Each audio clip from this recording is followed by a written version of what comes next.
Damn, Q. Baby, you did that. What's up? It's Maleeka Alease, and today I'm here to talk about my knockoff Psalms. I have the one and only, the producer of the year, Quincy Lewis from the 313 Detroit's finest, doing my very first interview. So I'm super excited to have him on set with me today.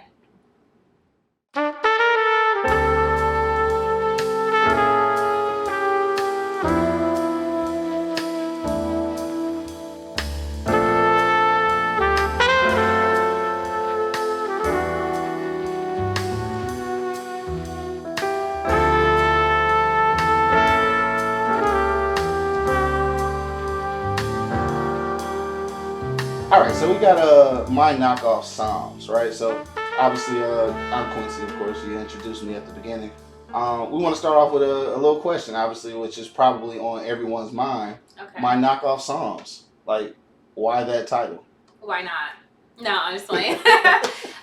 So on the back of the book, I already spoke about that. I chose my knockoff Psalms simply because while I was looking back at my journaling or the way that I write, I'm always like kind of crying out or just speaking out. And obviously, I'm a believer and I believe in Jesus Christ. So therefore, when I'm reading the word, David, he cries out a lot in Psalms. So then I got the bright idea like, okay, well, this is kind of like my knockoff version of David. So then that's what I came up with, my knockoff Psalms. For sure, that definitely makes sense, and that's probably something that we were all thinking, but Yeah, just wanted to, make sure that's what it was. Now, obviously, I know that the content is filled with journal entries, right. and these were journal entries from like previous years. Yes. Do you know how far back you started journaling?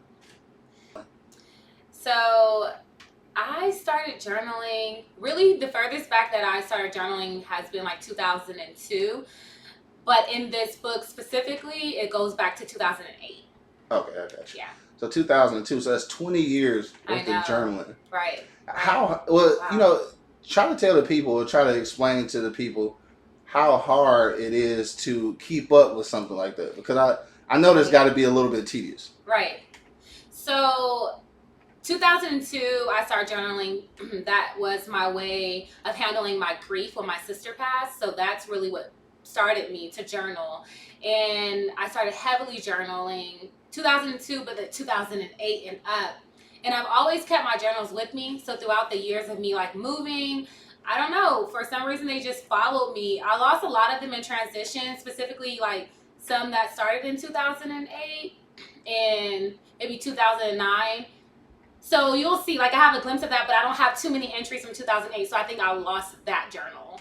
Yeah. And just looking back at that, right? So obviously it was tedious, creating all those journal entries. Right. But like looking back on it now, and you're missing some. Mm-hmm. Does that do something to you? Like, does that upset you at all, or do you think that a part of your life is missing because you can't kind of go back and read through what you were going through? Not at all. No. I think the ones that I chose in this memoir is the ones that's supposed to be in here. This is not even half of the entries that I have. I just chose the entries that stuck out to me and spoke to me that said like, okay, it needs to be heard, it needs to be read. So I basically, out of all of my journals, I probably pulled maybe 10 pages or something like that to have in this book. So when Oh, sheesh. Sorry. So to go back to your question, as far as like asking me, like, does it feel like it's a part of me missing or something like that? No, I don't. I think like when I was doing this process, I was like, wow. I was like looking at my younger self or my inexperienced self or my like immature self to see my growth. It really was about growth. And the ones that I chose, I feel like is the one that people needed or the one that I felt like was going to be more impactful.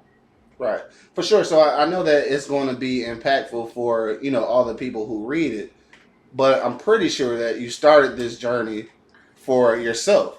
I'm guessing, Right. right? So the whole theory behind it at this point was to kind of go through some of the trials and tribulations that that you recorded Yes. in your journal entries, Yes. and kind of move through those. So with that being said, and obviously getting that part out of the way, what effect do you want it to actually have on the person who's reading it?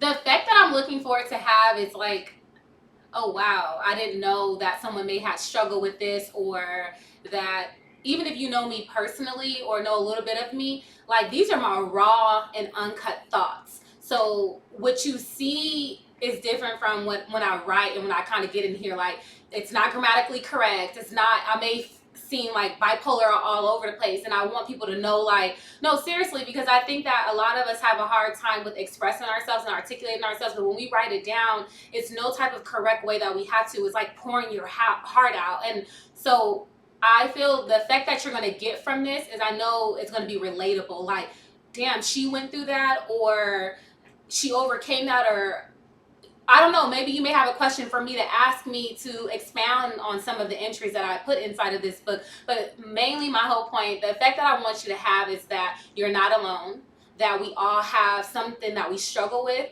that we're trying to navigate through. And I want you to know that you can overcome it. For sure. And I know that's important, right? And I know important. that whole aspect of it is probably the most important aspect of even creating this work of art. Right. And I call it a work of art because obviously it's literature, but literature is, arts. But with that being said, how beneficial would it have been for you to have had something like this in your possession before you wrote your own? Well, in a way, I did. Maya Angelou, I speak about her because she helped me a lot with, I think that's how I kind of got inspired to write poetry in a way. So, but it's all different forms of poetry. So I had it in a way with her, but didn't really know.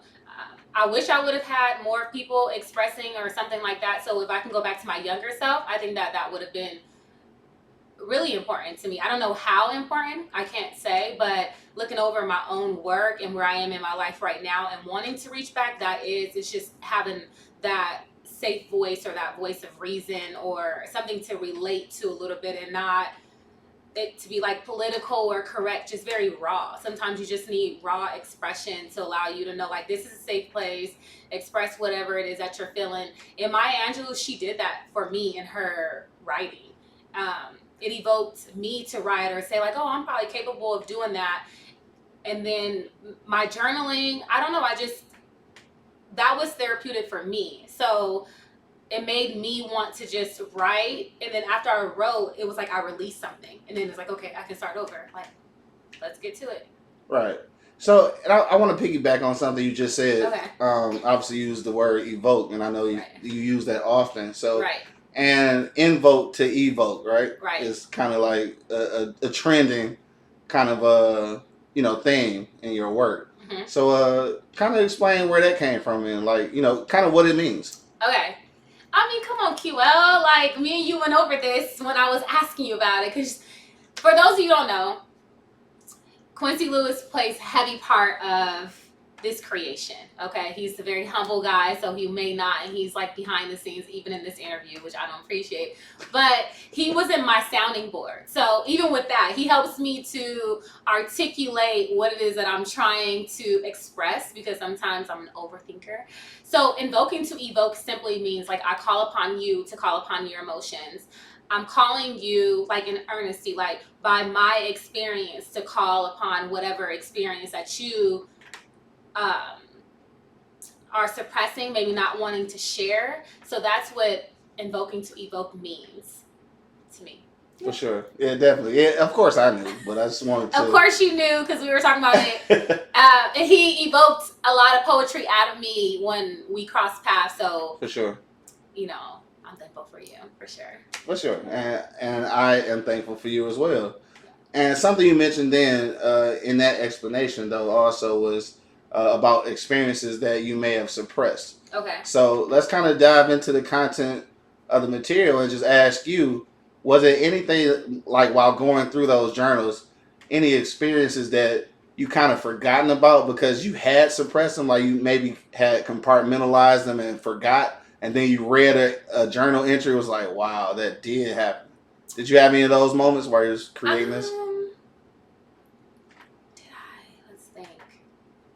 I think so, but it was multiple things. The one that first stuck out to me, sorry guys, my allergies are on a 10.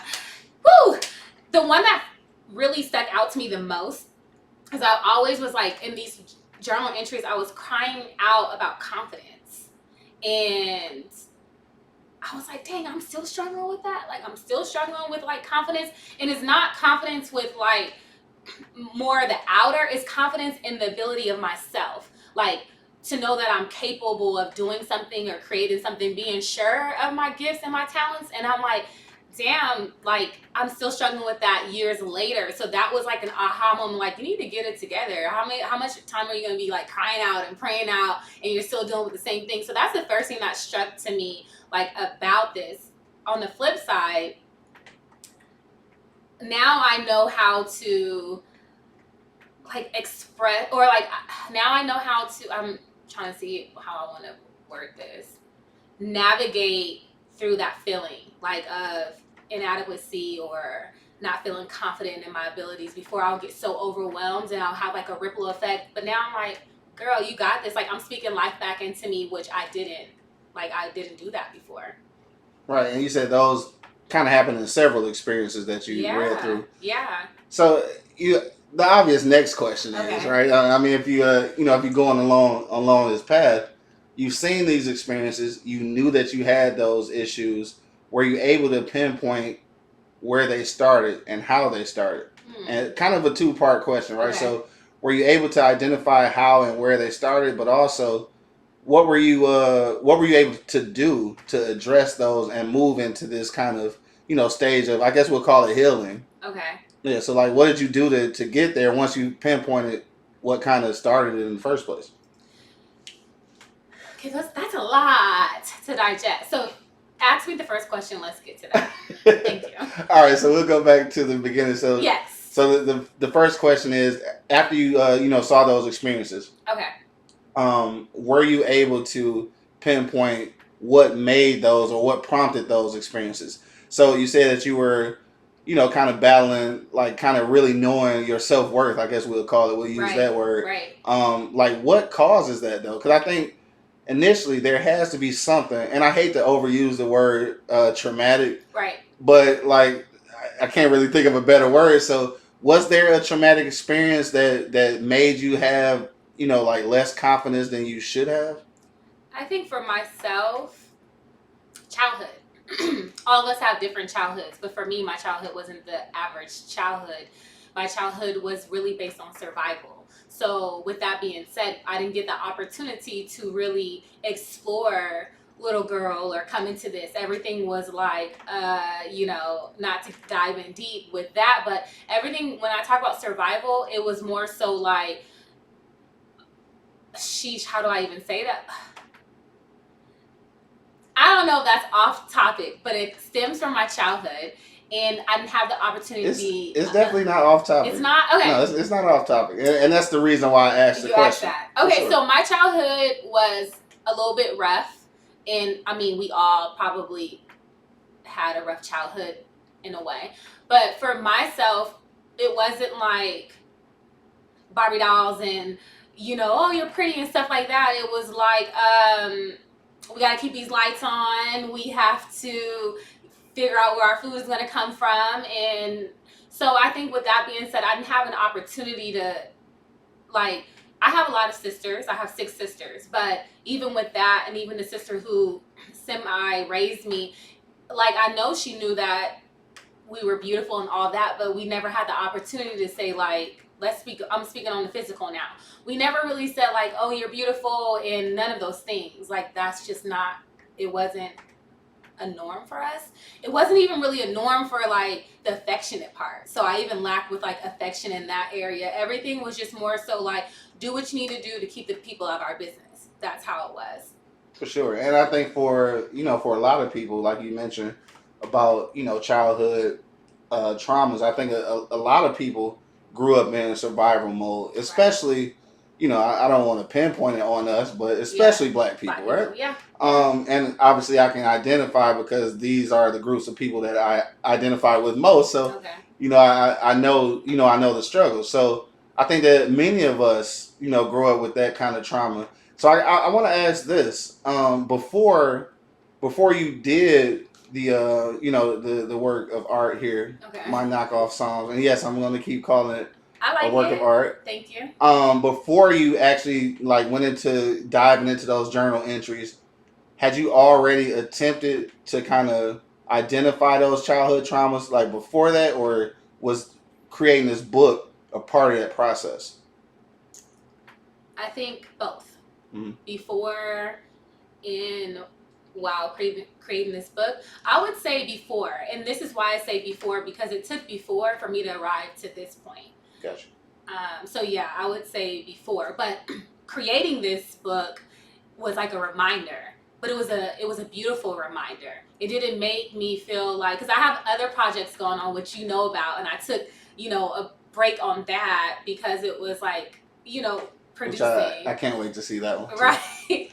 So I was like, yeah, by the way, he was like, you're copping out by doing this. But if you're not in my inner circle, a lot of people don't know that I write. So I felt like this was a pretty dope introductory to like my writing experience, or the literature that I'm here to create for you all. So I would say like I was handling that before I even created this. So I would say both.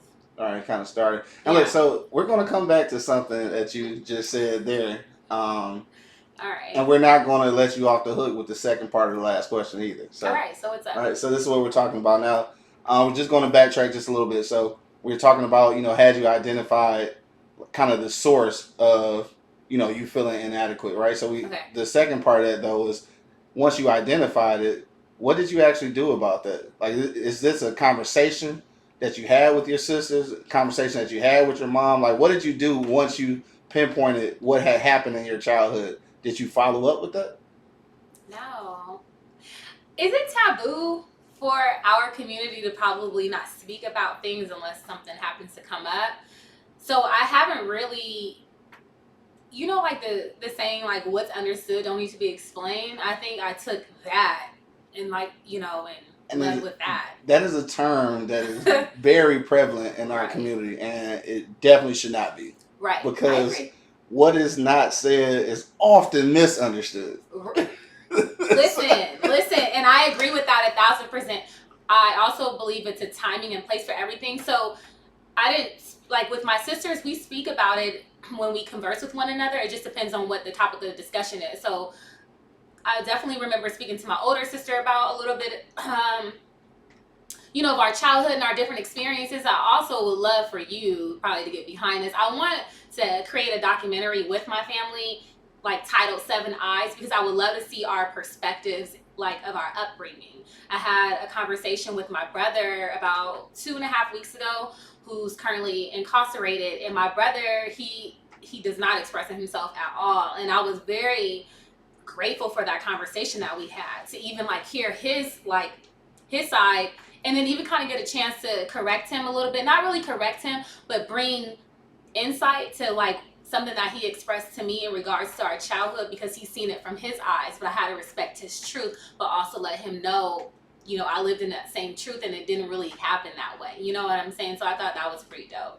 And see, that's definitely the case, and that's why I think that these conversations have to happen, because if you don't have those conversations, then you can go to the grave with that perception that you had, and it could be completely false. Right. But if you live in that perception long enough, you create that whole truth, and I use the air quotes. You know what I'm saying? Like, you create that truth. For sure, and it may not necessarily be the case. Yeah. Now, to fast forward a little bit into the last question that we asked, when we were talking about creating the work of art, right? And I know you mentioned that and you said this, and I don't think it was something that you said intentionally, but it's true.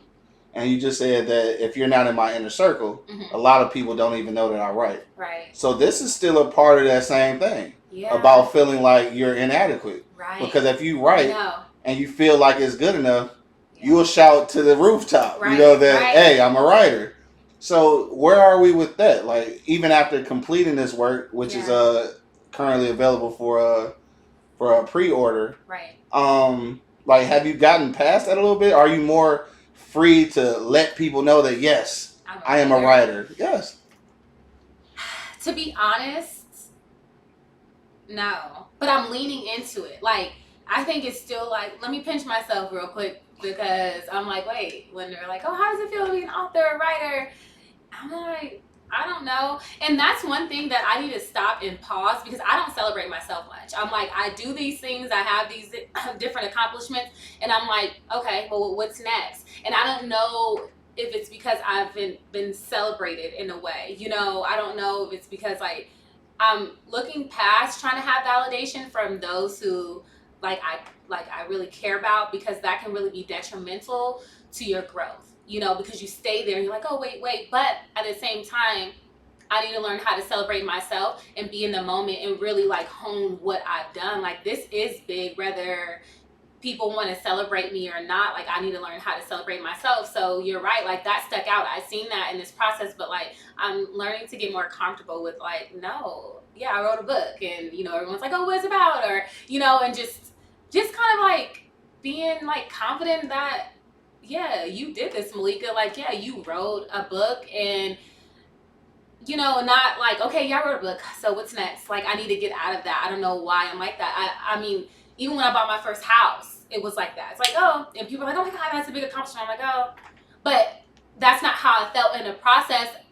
I don't know. I think I'm just still I don't know who I'm looking to or what I'm looking for to have that. And so I need to have like more gratitude within myself. Like, yeah. And that's definitely the case. So, and I understand where you're coming from. So, as a content creator, Okay. I understand that because, yeah, once you're done with one thing, it's like, okay, what's next? Yeah. And I get that, and you should be, because like you're only as good as your as your last project, honestly. Okay. So I get that, but like don't lose sight of the things that you've accomplished so far, though. Like, because you can always stay focused on what you're going to do next, or the bigger project, or the bigger goal that you're trying to obtain. But at the end of the day, though, don't let those other accomplishments just kind of go to the wayside. Right. And I know that's probably easier said than done, especially for creatives, because right. What's odd about creatives is that we create a lot of things, but we're so insecure about criticism. And I know a lot of people say, well, I'm great at taking healthy criticism. Like, it sounds good. Right. It sounds good. But like Erica said, like, we sensitive about our stuff.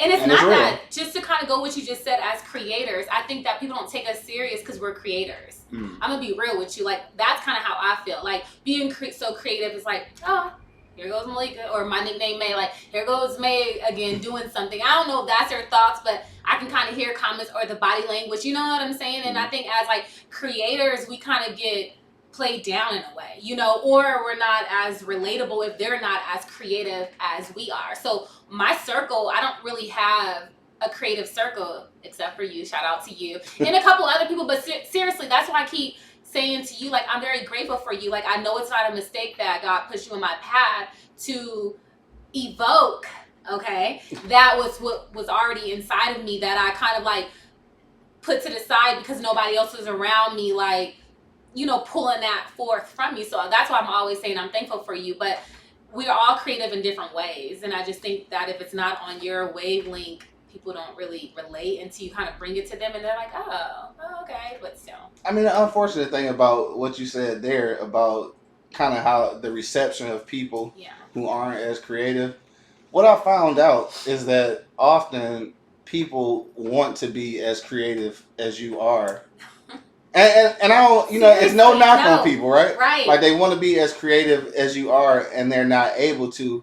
So it's almost a slight envy, and I don't like to say that because I don't want people to feel like, well, just because you wrote a book, like, no, it's not that. But I know oftentimes people want to be creative. People don't want to be locked into a box to punch a clock or do what the boss tells them to do. People don't want to do that, but sometimes they feel like they don't have another choice. Okay. And when you meet somebody who kind of does have another choice, there's a little bit of envy. Yeah. So sometimes I think people downplay creators because they feel like you're not working hard as everybody else. Right. And I think that's just something you have to deal with, being a creator. Yes, I am. Like, this is not my full time. Right. It's not my bread and butter. But, yeah. But it will be. It will be. All right. See, shout out to QL. Yeah. It will be. I'm there. Yeah, you got to get that confidence in knowing that it will be. Right. And to be quite honest, like, I mean, it's easy for me to say because it took a lot of things to make me like really jump into my creative bag 100%. Right. Okay. And it was just kind of, it was just the dismissiveness of corporate America is what allowed me to be like, you know what, I'm straight. Okay. Like, I can't do it no more. So, like, for you being a creative, writing your first book, obviously, about a quarter of the way, maybe halfway through the other work Okay. that we won't mention because we're not talking about that right now. But you are working on something else.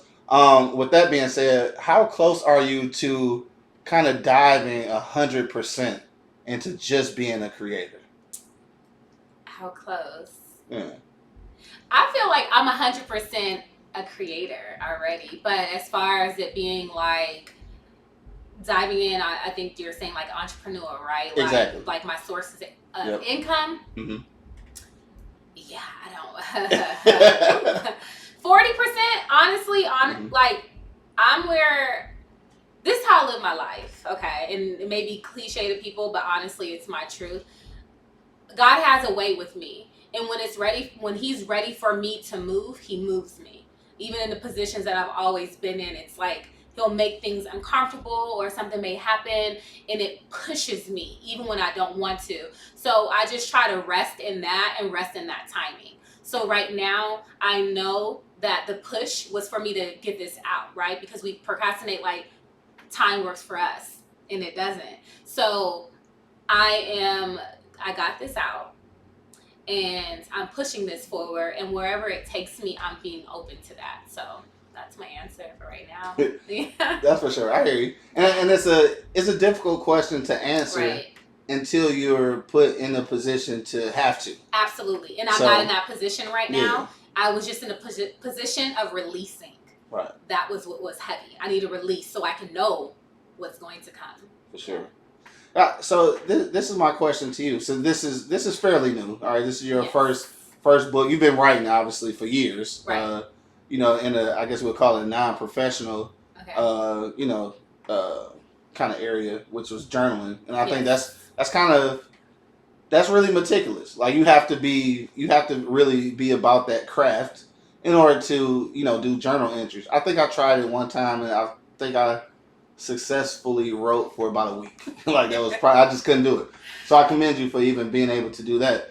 But for you, even though you're starting out, you went through a few things, had a few experiences while creating this work. So like, what would you tell someone, coming up and aspiring author? Like, what would you tell them to do to kind of get their first project out of their heads and like onto the page? Have someone who has done it before, a mentor.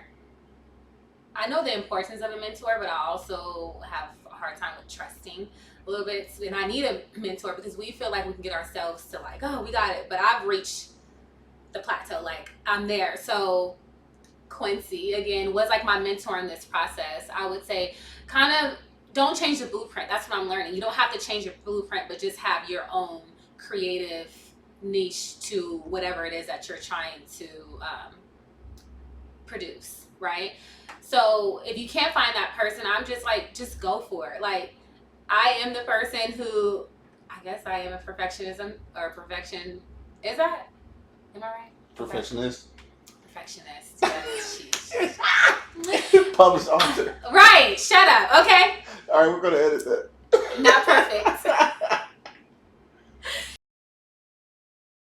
Anyway, I feel like sometimes with myself, I need this like grandeur thing to happen, and oh my gosh, and it's not like that. It is to a certain extent, but it's not. It's not. I say that because if it is, you become paralyzed, and that's me. I've always was like paralyzed because I felt like I needed this to happen, and then but day by day, I was just like, okay, just do it. So my advice to you is like, just do it. Just kind of get it done, and then we can make the corrections and stuff afterwards, And then once you start doing it, actually it was kind of more, the process is like a little bit more intriguing for me a little bit, It was like different. So I feel like when I release my next one, oh, your girl is going to be savvy. Before I'm like, everything was like, but go, like you just didn't want to fail, and it's okay. It's going to be okay. It's definitely okay. I think that's something that I told you like in the beginning. Yeah. Just about just doing the Just things doing it, because at the end of the day, we'll even use this as an example. This interview, right? right? When you came out, your initial thing was this is my very first interview, right? But leading up to this, I think we're candid enough to say on camera that you were really worried about how it's going to turn out. Like you wanted everything to be On point. A1. And of course, I'm a great producer.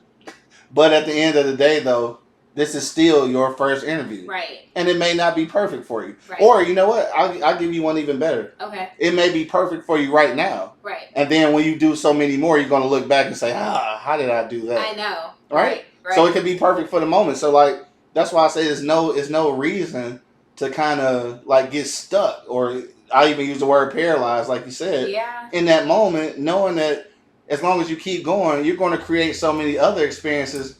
Even if you thought this one was perfect, you're going to perfect that perfection. So like you just gotta keep going. Keep going. Yeah, I drop jewels every now and then. Okay. So back to the book. Yeah. So back to the book. So with the book, obviously there's an accompanying journal. So tell the people about like the function of the journal. Okay, so this is not your average journal. Okay, no, just like, but it's not like journaling. Like I said, I can't stress that enough. It has been my therapist.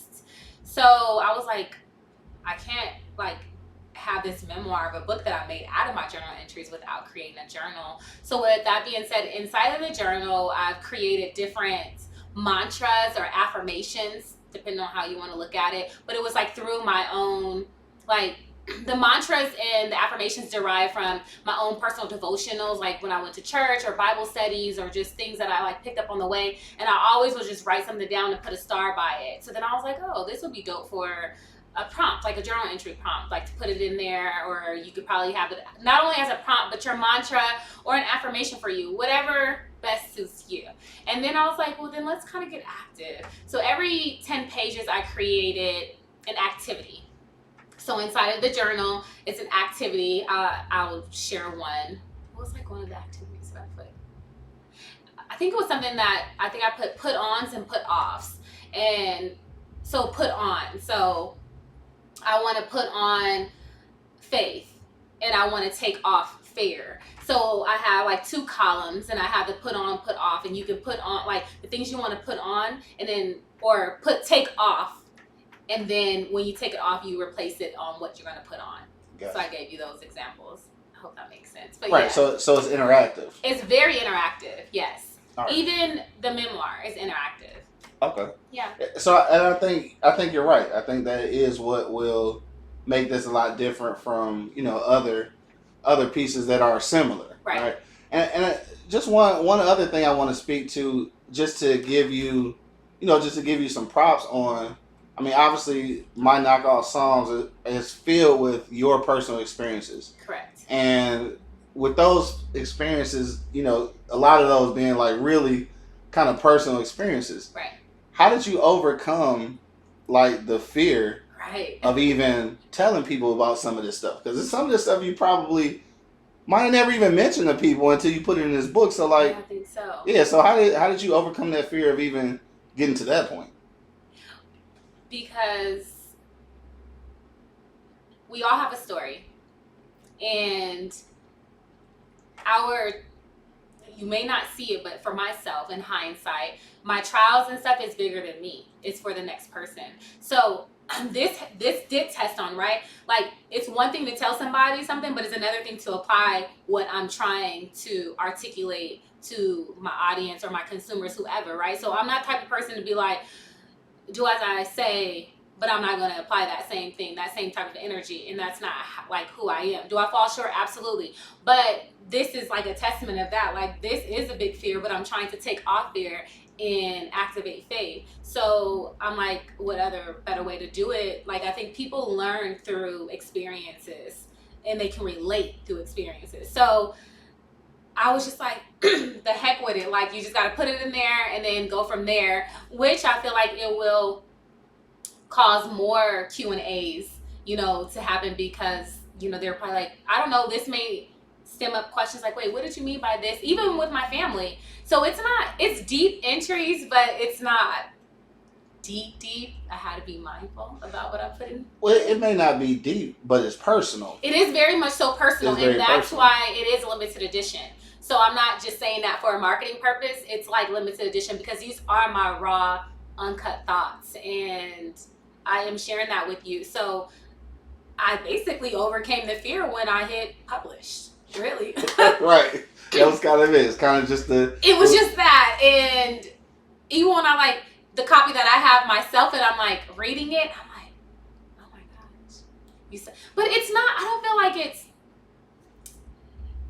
deep. You know, like I got some deep things, and I can share some deep stuff, but like this is like it's layers to everybody. So I think I'm allowing you to enter into like maybe the second quadrant of who I am. You know. So yeah. how do you get to the fourth quadrant? Shut Or up. will you ever? Is it something that you ever feel like you'll like truly be comfortable with, like really bearing your soul? Like, do you think you'll ever get to that point? Yeah, because I think that if you know me and if you had that experience or encounter with me, I don't have a problem with getting there, but not everyone is deserving of that. You have to be very careful with. My biggest thing is I do believe that transparency builds bridges, right? However, everyone is not mature enough to receive what it is that you're experiencing. Like everyone doesn't know how to really house what you have to say, or like you don't. So I don't. It's situational. Everything for me is situational, but I have no problem with telling it when it's supposed to be told, and that's wisdom. I hear you. So for you, it's like timing is everything. It sounds like.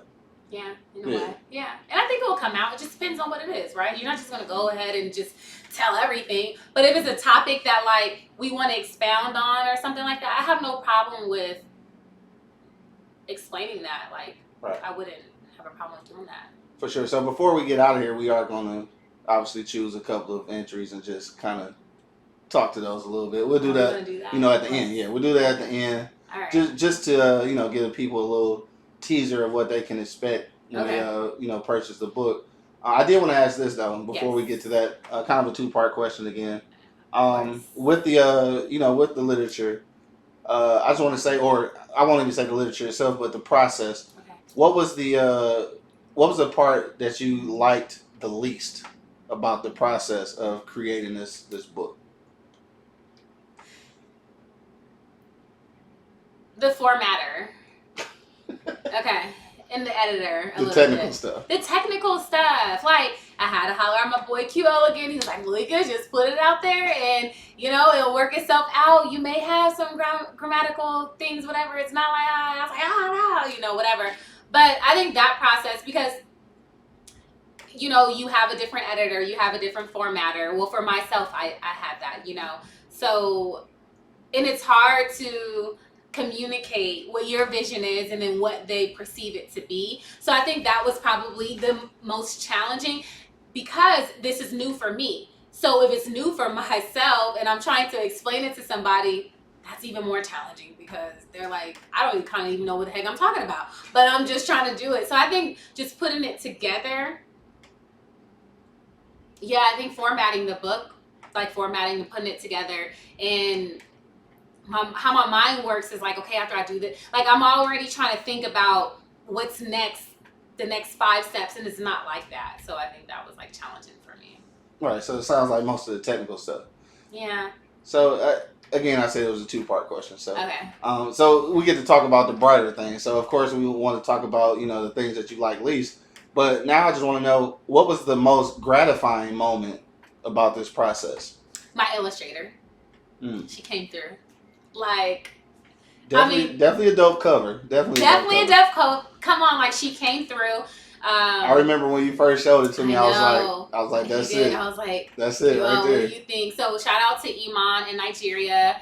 She was my illustrator, and she got it like on the first try, and I think it brought it to life for me. Like when she did it and she sent me over the proof, I was like, I created this. Like, we created this, but she got what I created and she brought it to life. And yeah, I was ready from then. I thought you couldn't tell me anything. I was like, this is it. That was it. It really was. Yeah. I can't lie to you. I think she She got definitely it. nailed it. She And did. I know with you are a perfectionist. So I'm happy that it worked out Yeah. the way it worked out. I definitely don't think that it could have went another way. I And don't think just so either. you're looking at the cover right now. Yeah. And what it is actual photos of the actual journal entries Yeah. that are just torn out of books and just scattered all over the floor Right. while she was trying to put this together. But I putting think it together. that was an amazing gesture, like to Right. even illustrate that thought process, because literally Yeah. this is what you were doing. Yes. There are Seriously. entries everywhere Yep. over the floor. Yep. Like, this is literally what you were doing. So And I think was she just like, captured that oh perfectly. wait, right, and Yeah. he's right. Like that was literally there, and I sat down and I had like an aha moment, and I was like, Mhm. this is it. It was. Take a Definitely picture of worked out this. perfectly. And then when she put her little on it, I was like, Good. you're the truth. Yeah. Yep. So right now the book is out for pre-order. When is the actual release date? So the actual release date will be. Well, the release date was July 16th for pre-orders. See, that's what I need help with. Like, what's the difference between release and the pre-orders? I think, like, pre-orders, I'm, like, trying to get a count. But anyways, if you already pre-ordered, you should be expecting your book probably around, like, August the 8th. That's what my distribution company told me, so that's where I'm, going with. So hold patient. I didn't just take your card information for nothing, okay? It's safe with me. But no, that's an update for you all. I know how, important, not only me, you receiving my material, but also, like I said, it's sketchy out here in the world. You know what I'm saying? Putting the card and stuff on file. So believe me, like, your stuff is safe and your product will be coming like the second week of August. That's what I'm hoping for. So, Okay. And how do people need to order? Like, where do they need to go? So if you follow me on IG, which you need to be, my IG is at MKOP Brands, and it's a link right there at the bottom. Just drop down, boom, click it, or myknockoffpsalms.com is the website. And it's literally like a one-stop shop. It's like self-explanatory. I wanted it to be something that you can navigate through easily. So it's such an easy process. You don't have all these different tabs. It's just like, know about me, a little bit about me, shop with me, That's it. That's it. All right, so you know what the next question is. What's the next question? You gotta know what the next question is. What is it? What's coming next? I know you always, looking at what's coming next. So the one that the project that you were working on initially, is that going to be next, or? I don't know. So I put that on my whiteboard for a goal, and I said that the beginning of 2023, but I know I need to be specific and write like a date, which I think I do. If I'm not mistaken, I think I put like December 28th, 2022. Okay. But I think I got overly ambitious. But I'm trying to get with you. Like, I want us to collab on our poetry book. Okay. I was hoping to have that I want something for you all when the book release comes, or the book signing. I want to have a material there. So not only that you could bring your copy of this book, but you can also pick up whatever I produce next. But I'm trying to Do you have a tentative date for the book signing? Well, OVO is always in the building. Oh, for those you don't know, OVO is October's very own. I'm Drake's little sister. No, that's my knockoff version too of OVO. But maybe in October, maybe around my birthday time. I'm not really sure. I need to. This is a step. Everything's a process. So I'm trying to figure this out and get to that maybe next. October 4th or 5th, maybe. Why those 2 days? Just anyway, so okay, yeah, maybe, but honestly, sometime in October I will be having a book signing, and with that being said, I'm hoping to drop something with poetry. I keep saying QL because over the pandemic, him and I was writing some great poetry. For sure. I don't know, and me, I'm more so. Since it's all of my material, I want it to be interactive. So I don't know if I just want this just to be a poetry book or something interactive. I'm not really sure. I kind of have to get into my creative bag again. So yeah, either that. Definitely a lot of great content was created during that time. So yeah. I think the people would definitely need to, need to see that. Right. Yeah, definitely. You gonna spit something? Are we gonna spit something? Are we gonna recite something? Yeah, so I'm actually not, but that's fine. Maybe for the next interview, maybe we'll get that done. All right, so now, like I said, we're gonna go ahead and wrap it up from here. But I did want you to choose Let's just do 2 experiences from the book, Okay. and just randomly. All right, we're gonna random. I'm not gonna even like choose. I'm gonna like flip the book and whatever. Flip the book and okay. Whatever you come to. Whatever I come to. So all right, let's do it. And I'm not cheating, so. All right, that was simple. So this is how it looks. I'm just giving you a sneak peek. That's it.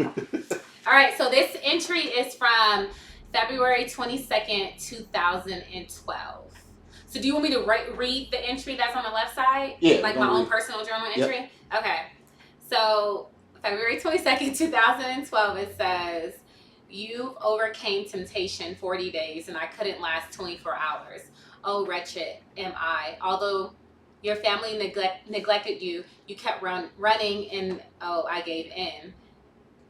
When you was rejected and called all sorts of things, you kept running, but I stopped to go back so they could know I was the same. Lord, help me to overcome these doubts. Oh, me of little faith, how can I ever please you?" All right. Okay, let's talk about it. On the right side, it says, so how this is set up or formatted, on the left side is my own personal journal entries. And on the right side, I'm breaking down what I'm speaking about in that entry, because you're not going to understand all my entries because my calligraphy is terrible. Okay. Calligraphy, right. What did I say before? Calligraphy. I'll put myself on blast. He doesn't have to. Anyway, so the commentary is this: temptation, the lure of it all. I'm reminded of how Jesus survived 40 days and I failed in 24 hours. A true hot mess. The Bible says to take up your cross and live for the Lord, which will separate you from many things, including those close to you.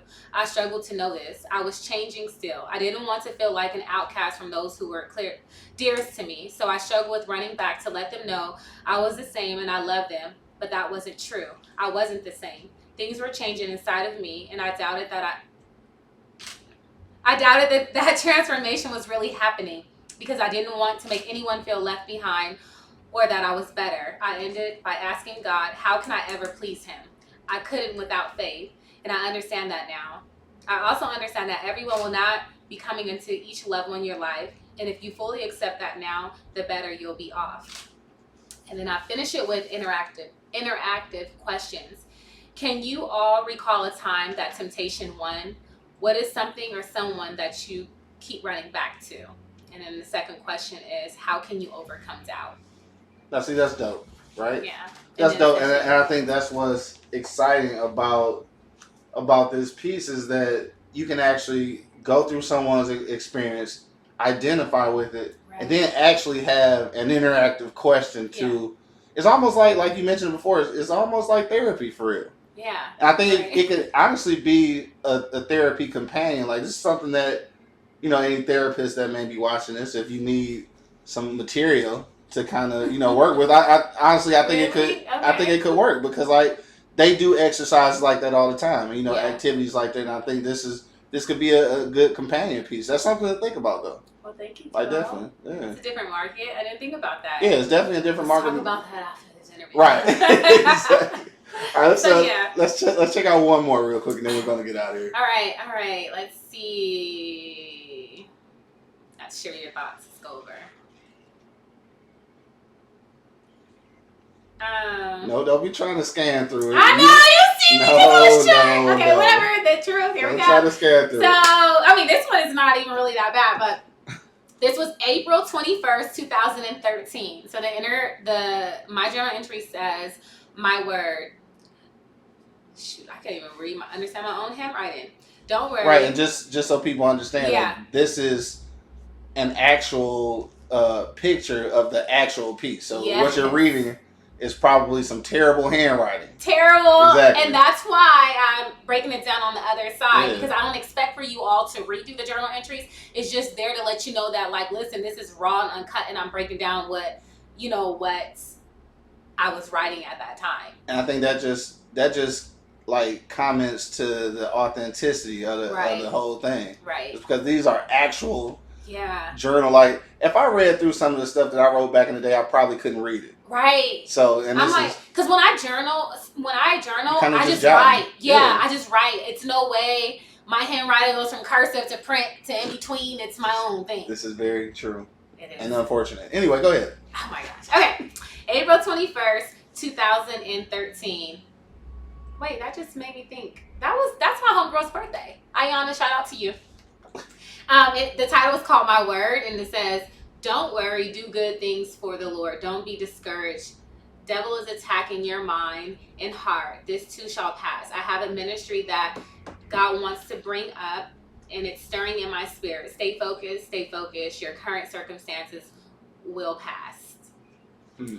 And I wrote, whose number was I writing down? Geez, it's a number on this entry. A reminder to myself that all things will work out for the good of you and me. Just know when the Lord is stirring, the enemy is shaking. Continue to press on for what has already been set out for you to fulfill. And the questions that I ask you is, have you ever felt mentally attacked? How did you handle it? What is stirring inside of you today that you need to be fulfilled? Or that you need to fulfill? Yeah. That's pretty deep, though. I know. I'm not going to answer any of these questions. Yes, you are. Actually, yes, let's get into this. Because you have me, this is for you. So I'm reading it. So Can you look at the answer time. one? Look at the time. No, I'm going to ask you one question. What is something that is stirring inside of you that you feel that you have not fulfilled? That's good. Yeah. Mm-hmm. Put me on the spot. Huh? Yeah, but you're not even on the spot because they can't even see you. So this is good.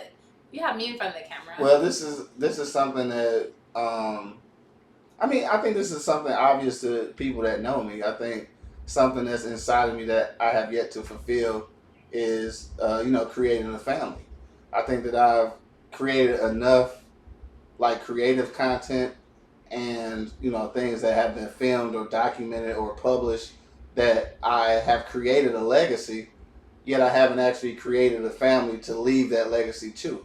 So I think this is one of the things that I think inside of me feels like something that I'm leaving behind, something that's being left on the table. So you ever had a sales position? Like I've had a lot of sales positions. So, and I think a term that they use is like, you don't want to leave anything on the table. And I think this is one of those things that I felt like if I died today, I'd have a lot of, creative content, literature, just creative content to leave behind as a legacy, but no actual, family that I've created. And I think that at this point, I feel like that is something that, I desire, something that I don't want to necessarily leave, on the table. So, yeah, that would be my answer to that. So you're still trying to give people those geriatric babies, huh? Yeah, shout out to the people in my inbox. Oh, sheesh, y'all. Listen. No, but this has been great, though. This has been it has. a great conversation and a great, segue to the book. Please, again, tell the people where they can connect with you on social media and where they can find the book. So you can connect with me on Instagram at MKOP brand, which is abbreviation for My Knockoff Psalms. You can also find the book at mynockoffpsalms.com. It's there. Also, my personal IG is @mayilive_, which I have my material on there too, leading you to My Knockoff Psalms. So once again, IG MKOP brand, website mynockoffpsalms.com, and my personal IG is @mayilive_. All right, cool. Now, this is what we want, obviously, because you're an inspiration, even if you didn't set out to be such. Right. You are an inspiration to women and people in general. Okay. So, are there any inspiring last words you want to, leave the people with at the end of this interview? Sheesh, QL. I'm a woman of many words, but I don't know. Invoking to evoke. Right. So, yeah, honestly, that. I call upon you to call upon your emotions. I call upon you to call upon those very things that may be haunting you, those very things that may be stirring in your spirit that you may need to get out. I can't express that. What am I trying to say? What I'm trying to say is this, okay? That now's the time.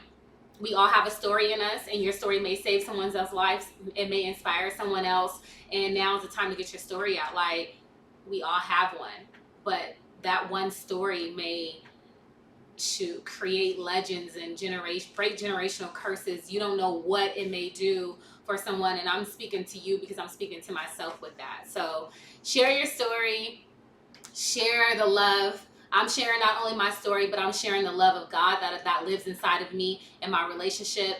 And I'm hoping to inspire someone else, or for them to be like, who is it that keeps you and ground you, and that may pave the way. So, yeah. For sure. Well, thank you for joining us all the way in the city of Detroit. Right. From the Queen City. What up, though? No. Okay, let's get this right. Okay. I live in the Queen City, but I represent the Bay all day. All right? All day. So. Make your mama proud. Shut up. But shout out to my baby mom. No, I am a Cali girl, but I currently reside in Charlotte, North Carolina, and I came all the way to the D, 313. 3103. Look at what I'm gonna say. I'll be trying to quote him. If you have not dropped check out his podcast. That's why I'm trying to always, like, it's almost like, what do they call that? A ring? Like, what do they call, like, commercials? A jingle? A jingle? You know what I'm talking about. I don't know what you're talking about. Oh my gosh, it's like when it has, like, I love the way this interview is ended. I can't stand you. No, but it has like a ring, like, I'm trying to think about it professionally. A zinger? No, it's not. It's called, I don't know like, what you're talking about. I'm gonna tell you later, but you know what? It's like a catchy saying, like a catchy song. A slogan? Shut up. Anyway, from the 48205, is that the zip code? That's the 482. Hey, look, and I am not cutting any of this. Okay, that's what I'm telling you. So part of my east side, it's like a ring to it.